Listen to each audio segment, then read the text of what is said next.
Hello दोस्तों, आज से हम पढ़ने वाले हैं आर्टिकल्स। पहले हम लोग जान लेते हैं कि आर्टिकल्स में क्या क्या होता है। आर्टिकल्स में 395 आर्टिकल्स हैं और इनको 22 भागों में विभाजित किया गया है। आज हम पढ़ने वाले हैं भाग पहला, जिसमें है आर्टिकल 1 से 4 तक, जिसमें बताया गया है संघ और उसके राज्य क्षेत्र के बारे में। तो अभी हम लोग शुरू करते हैं। पहले आर्टिकल फर्स्ट। आर्टिकल फर्स्ट में दिया गया है इंडिया अर्थात भारत राज्यों का एक संघ होगा। भारत में राज्य टूट सकते हैं लेकिन संघ नहीं। यूएसए में राज्य अलग हो सकते हैं। भारत राज्यों के मध्य किसी समझौते का कोई परिणाम नहीं है। भारत संघ से अलग होने का किसी राज्य को कोई अधिकार नहीं है।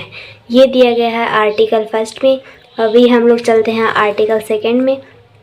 आर्टिकल सेकेंड में बताया गया है नए राज्यों का प्रवेश।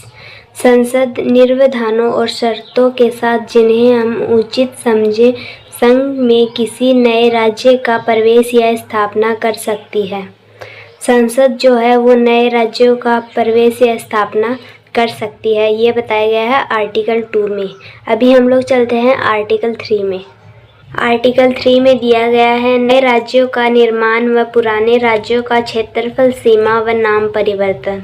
इसमें 4 क्लॉज दिए गए हैं। पहले में दिया गया है संसद विधि द्वारा 2 या 2 से अधिक राज्यों के भागों को मिलाकर किसी भी राज्य में से उसका राज्य क्षेत्र अलग करके परिवर्तन कर सकती है।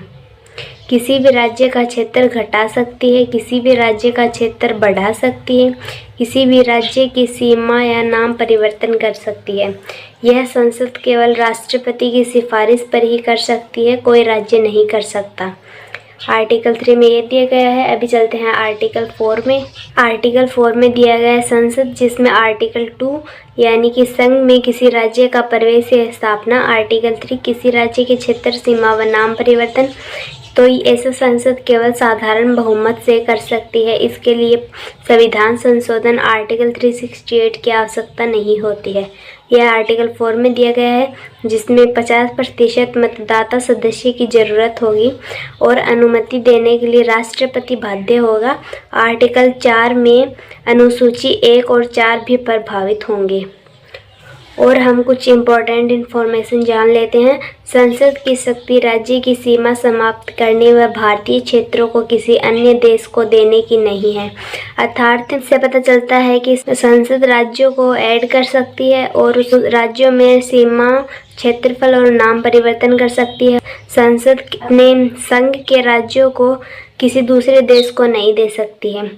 और बेरोबारी यूनियन केस 1960 में भारतीय संघ को किसी अन्य देश को क्षेत्र देने के लिए आर्टिकल 368 के तहत विशेष बहुमत से संशोधन करना होगा। अर्थात यदि हमको संघ के किसी राज्य को किसी अन्य देश को देना है कोई क्षेत्रफल, तो हमको आर्टिकल 368 के तहत विशेष बहुमत से संशोधन करना होगा। यही चीज़ आर्टिकल नंबर 4 में दी गई है। और हम लोग जान लेते हैं कुछ इंफॉर्मेशन। 100वां संविधान संशोधन 2014 में भारत बांग्लादेश की भूमि हस्तांतरण हुई थी। 552 देशी रियासतें हैं अब, पहले 549 देशी रियासतें थी, जिस 3 ऐड कर दी गई हैं। वो 3 कौन कौन से हैं? हैदराबाद, जूनागढ़ और कश्मीर।